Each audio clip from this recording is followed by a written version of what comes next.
नमस्कार साथियों, गुरुकुल सत्यार्थ क्लासेस में आपका स्वागत है। और आज हम लोग पॉलिटी ऑब्जेक्टिव के तहत चैप्टर नंबर 2 से, जो कि संविधान की प्रस्तावना, भाग और अनुसूचियाँ और अनुच्छेद है, इनसे संबंधित क्वेश्चन को देखेंगे। ये सारे क्वेश्चन आपके प्रीवियस ईयर क्वेश्चन हैं, जो कि आपके विभिन्न प्रतियोगिता परीक्षाओं में पूछे गए हैं। तो चलते हैं, शुरुआत करते हैं पहले क्वेश्चन से। और पहला नंबर जो क्वेश्चन है उसको हम लोग देखते हैं।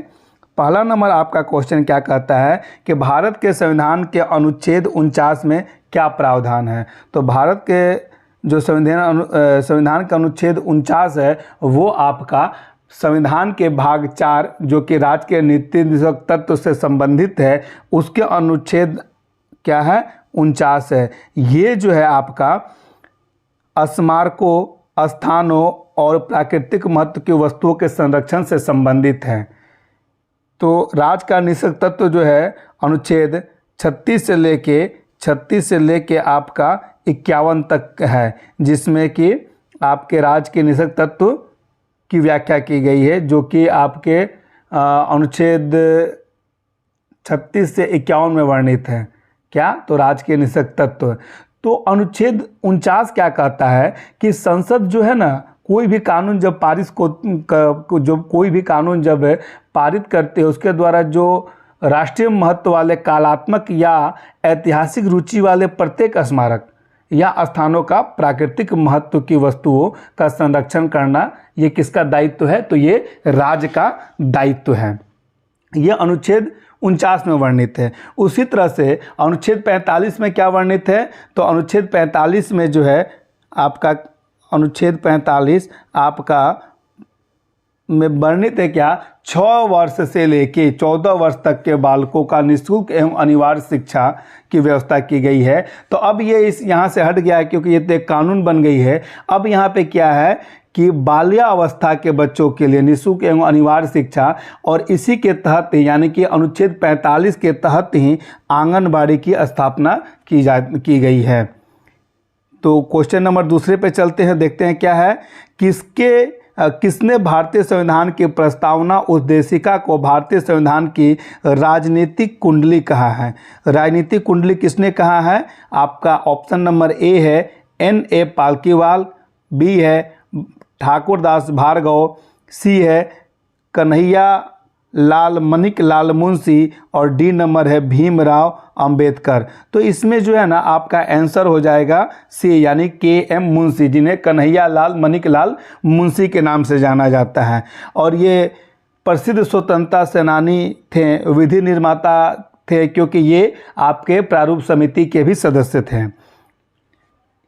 उद्देशिका या प्रस्तावना को इन्होंने ही भारत की राजनीतिक कुंडली कहा है। क्वेश्चन नंबर 3 पे आते हैं, देखते हैं क्या है। संविधान सभा के प्रारूप समिति के अध्यक्ष कौन थे? तो प्रारूप समिति के जो अध्यक्ष थे ये हमारे डॉक्टर B.R. अम्बेडकर थे। 29 अगस्त 1947 को संविधान सभा ने संविधान का प्रारूप तैयार करने के लिए 7 सदस्यीय जो समिति थी उसका गठन किया। कब किया? तो 29 अगस्त 1947 को, यानी कि 29 अगस्त 1947 को। इसके बाद क्या होता है, और यही जो समिति है इसके अध्यक्ष किसे बनाया जाता है? तो B.R. अम्बेडकर को। नेक्स्ट क्वेश्चन देखते हैं क्या है। निम्नलिखित में से किस संविधान संशोधन अधिनियम के द्वारा प्रस्तावना में संविधान संशोधन किया गया है? तो जो प्रस्तावना में आपका संशोधन किया गया है, यह आपका किया गया है किसमें? 42वें संविधान संशोधन 1976 में ही आपका प्रस्तावना में संशोधन किया गया है। और क्या जोड़ा गया है? समाजवादी, पंथ निरपेक्ष और अखंडता, ये 3 शब्दों को 42वें संविधान संशोधन अधिनियम 1976 के द्वारा आपका किस में जोड़ा गया है? तो जोड़ा गया है आपका प्रस्तावना में। मात्र एक बार संशोधन किया गया है। अब आते हैं क्वेश्चन देखते हैं। भारतीय संविधान के 22 भागों में से जो संविधान के गठन के समय थे उनमें से हटाया गया एकमात्र भाग क्या है? तो उनमें से जो एकमात्र भाग है ना, 22 भागों में से भाग नंबर जो 7 है उसको ही हटाया गया है। भाग 7 में क्या है? इसको निरस्त कर दिया गया है। भाग 7 को जो है ना आपका निरस्त कर दिया गया है। ये वाला जो है इसको निरस्त कर दिया गया है। इसमें क्या था ना कि संविधान का भाग 7 निरस्त कर दिया गया है, 7 एवं 9 को हटाया गया और परंतु 73वें संविधान संशोधन के द्वारा भाग 9 को पुनः जो है बहाल किया गया और उसमें पंचायत संबंधी व्याख्या की गई है। भाग 9 में पंचायत है, भाग 9 का 1 में नगर पंचायत है। चलिए नेक्स्ट क्वेश्चन देखते हैं। भारतीय संविधान के 7वीं अनुसूची में स्थानीय सरकार का विषय किस सूची में वर्णित है? तो जो स्थानीय सरकार है उसका जो संबंध है आपके राज्य सूची के विषय से वर्णित है, क्योंकि ये जो 7वीं अनुसूची है ना, इसमें विषयों को 3 सूचियों में बांटा गया है, संघ सूची, राज्य सूची और समवर्ती सूची, और राज्य सूची में स्थानीय सरकार का वर्णन है। नेक्स्ट क्वेश्चन देखते हैं। भारतीय संविधान का भाग 17 डैश से संबंधित है। तो भारतीय संविधान का जो भाग 17 है वो आपका किस चीज़ से संबंधित है? तो राजभाषा से संबंधित है। आपका मौलिक अधिकार जो है वो आपका भाग 3 में है, पंचायत जो है आपका भाग 9 में है, और चुनाव जो है आपका चुनाव नहीं, निर्वाचन आयोग जो है आपका भाग 17 में है। ठीक है, नेक्स्ट क्वेश्चन को देखते हैं। नेक्स्ट क्वेश्चन क्या कहता है? राजभूमि सुधार संविधान के किस भाग में वर्णित है? तो राजभूमि सुधार जो है संविधान के 9वीं अनुसूची में वर्णित है। 9वीं अनुसूची में वर्णित है क्या? संविधान भूमि सुधार। 74वें संविधान संशोधन अधिनियम के द्वारा भारतीय संविधान में कौन सी अनुसूची शामिल की गई है? तो 74वें संविधान संशोधन के द्वारा आपकी 12वीं अनुसूची शामिल की गई है और 73वें के द्वारा 11वीं अनुसूची शामिल की गई है। तो 73वें के द्वारा क्या शामिल किया गया है? 11वीं, और 74वें के द्वारा 12वीं अनुसूची शामिल की गई है। ये 12वीं अनुसूची जो है ना, इसमें कुल 18 विषय थे, और 11वीं अनुसूची जो पंचायती राज से है उसमें कुल 29 विषय थे। 74वें संवैधानिक संशोधन अधिनियम ने न्यायपालिका में सम्मिलित करके संवैधानिक मान्यता दिया है। तो किसमें सम्मिलित किया है? तो भाग 9 का क यानी कि 9 का ए में संवैधानिक संशोधन के नगरपालिका को रखा गया है, और 9 में क्या है? तो पंचायत है, और 9 का ख में क्या है? तो सहकारी संबंध है। भारतीय संविधान में धन विधेयक की परिभाषा किस अनुच्छेद में है? तो भारतीय संविधान में जो धन विधेयक है उसकी परिभाषा मिलती है आपका अनुच्छेद 110 में मिलती है। धन विधेयक किस में मिलती है? तो अनुच्छेद 110 में मिलती है आपका धन विधेयक। धन विधेयक को केवल लोकसभा में राष्ट्रपति के पूर्व ही सहमति से पेश किया जाता है, यानी कि इस पर राष्ट्रपति जो है ना वो पहले ही साइन कर देते हैं। ठीक है, इसीलिए बाद में इन्हें लौटाने का कोई ये नियम नहीं है, उनको हर हाल में करना है। 14 दिन के बाद तो राज्यसभा से पास कर जाता है, लेकिन ये नहीं लौटा सकते हैं।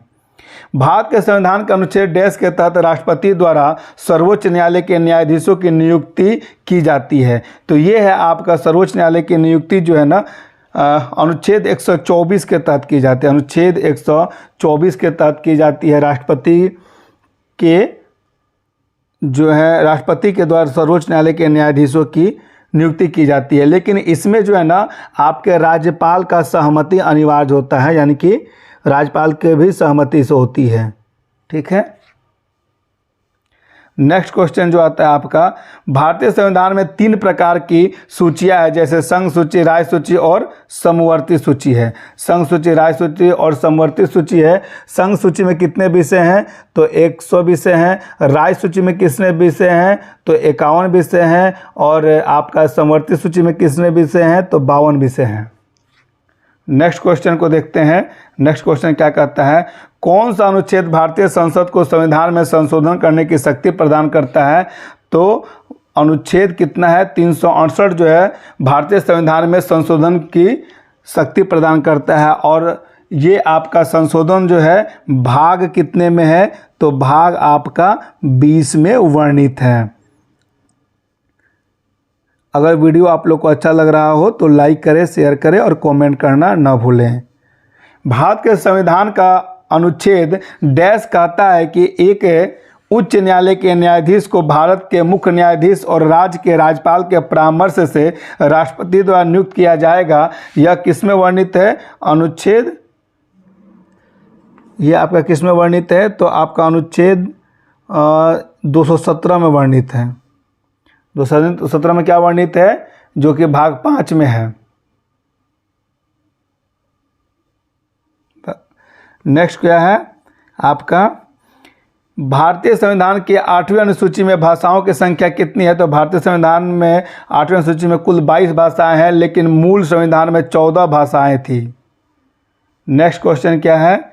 भारतीय संविधान का कौन सा भाग केंद्र शासित प्रदेशों के बारे में बताता है? तो भाग 6। भाग 6 में क्या बताया? केंद्र शासित प्रदेशों के बारे में बताया जाता है। माफ कीजिएगा, भाग 8 में बताया जाता है क्या?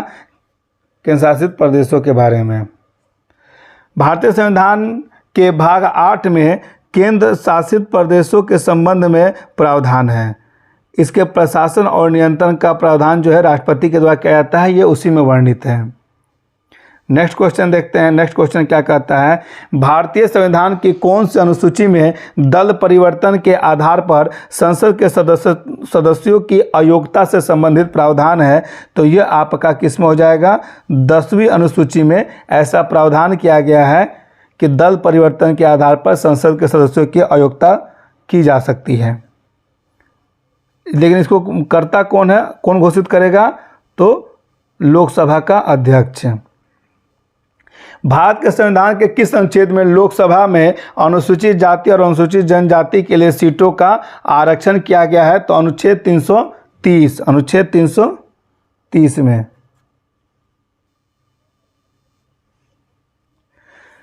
नेक्स्ट क्वेश्चन को देखते हैं। नेक्स्ट क्वेश्चन क्या आता है? भारत के संविधान के किस अनुसूची में विभिन्न संवैधानिक प्राधिकारों द्वारा ली जाने वाली शपथ का प्रारूप है? तो किसमें है आपका? नेक्स्ट क्वेश्चन जो है, भारत के संविधान के किस अनुसूची में विभिन्न संवैधानिक पदाधिकारियों द्वारा ली जाने वाली शपथ का प्रावधान जो है दूसरी अनुसूची में वर्णित है? दूसरी अनुसूची में वर्णित है।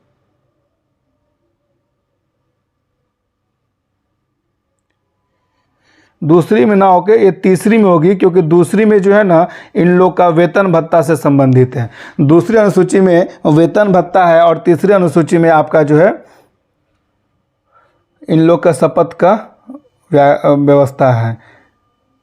भारतीय संविधान के 10वीं अनुसूची के तहत लोकसभा के किसी भी सदस्य की अयोग्यता से संबंधित किसी भी मुद्दे पर अंतिम निर्णय किसके द्वारा ली जाती है? तो यह अंतिम निर्णय लोकसभा के अध्यक्ष के द्वारा ली जाती है। नेक्स्ट क्वेश्चन क्या कहता है? भारतीय संविधान के किस अनुच्छेद के अनुसार मंत्रिपरिषद सामूहिक रूप से लोकसभा के प्रति उत्तरदायी होते हैं? ये व्यवस्था जो है आपका अनुच्छेद 75 में किया गया है कि मंत्रिपरिषद लोकसभा के प्रति सामूहिक रूप से उत्तरदायी होगा और व्यक्तिगत रूप से ये राष्ट्रपति के प्रति उत्तरदायी होते हैं। नेक्स्ट क्वेश्चन क्या कहता है? निम्न में से किसे संविधान की आत्मा के रूप में परिभाषित किया गया है? तो किसे आत्मा के रूप में परिभाषित किया गया है? तो प्रस्तावना का जो है आत्मा के रूप में परिभाषित किया गया है। प्रस्तावना को संविधान की आत्मा कहा जाता है। संविधान निर्माताओं ने ऐसा विचारों को जानने की कुंजी कौन है? तो प्रस्तावना ही है। संविधान को समाप्त करने के लिए प्रस्तावना किरण पुंज की तरह काम करती है। भारतीय लोकतंत्र, नेक्स्ट क्वेश्चन में क्या है? भारतीय लोकतंत्र के आदर्शों को हम संविधान में कहाँ पे देखते हैं? तो इनके आदर्शों को हम प्रस्तावना में देखते हैं। किस में देखते हैं? आपका प्रस्तावना में। नेक्स्ट क्वेश्चन कहाँ पे है? देखिए, भारतीय संविधान के प्रस्तावना में भारत को निम्नलिखित में से किस रूप में घोषित किया गया है? तो किस में घोषित किया गया है? एक प्रभुत्व संपन्न समाजवादी पंथ निरपेक्ष लोकतांत्रिक गणराज्य भारत को घोषित किया गया है ना जी। नेक्स्ट क्वेश्चन को देखते हैं। भारतीय संविधान की प्रस्तावना में निम्नलिखित में से किस अभिव्यक्ति का प्रयोग नहीं किया गया है? तो किस व्यक्ति की अभिव्यक्ति का प्रयोग नहीं किया गया है? तो आपका संघीय जो है इसका प्रयोग नहीं किया गया है। नेक्स्ट क्वेश्चन क्या कहता है, लोकप्रिय प्रभुसत्ता क्या है? तो लोकप्रिय प्रभुसत्ता जो है ना, जनता के प्रतिनिधि का प्रभुत्व जब होगा तो वही लोकप्रिय प्रभुसत्ता कहलाती है। और लोकप्रिय प्रभुसत्ता के सिद्धांत में जनता ने प्रतिनिधियों का चुनाव करता है और वही जो प्रतिनिधि है वो शासन चलाता है। यानी कि भारत ने प्रतिनिधिक संसदीय लोकतंत्र को अपनाया है। नेक्स्ट क्वेश्चन क्या कहता है, वह प्रथम देश कौन है जिसने प्रस्तावना को संविधान में लिखित रूप से शामिल किया? तो अमेरिका को है। नेक्स्ट क्वेश्चन क्या कहता है कि भारत के संविधान की प्रस्तावना में कितनी बार संशोधन किया गया है? अभी तक मात्र एक बार। कब? 42वां संविधान संशोधन 1976 के द्वारा। नेक्स्ट क्वेश्चन है, इनमें से किस संविधान संशोधन के द्वारा प्रस्तावना में समाजवादी, पंथनिरपेक्ष और अखंडता शब्द को जोड़ा गया है? तो 42वां संविधान संशोधन के द्वारा जोड़ा गया है। नेक्स्ट क्वेश्चन क्या है आपका?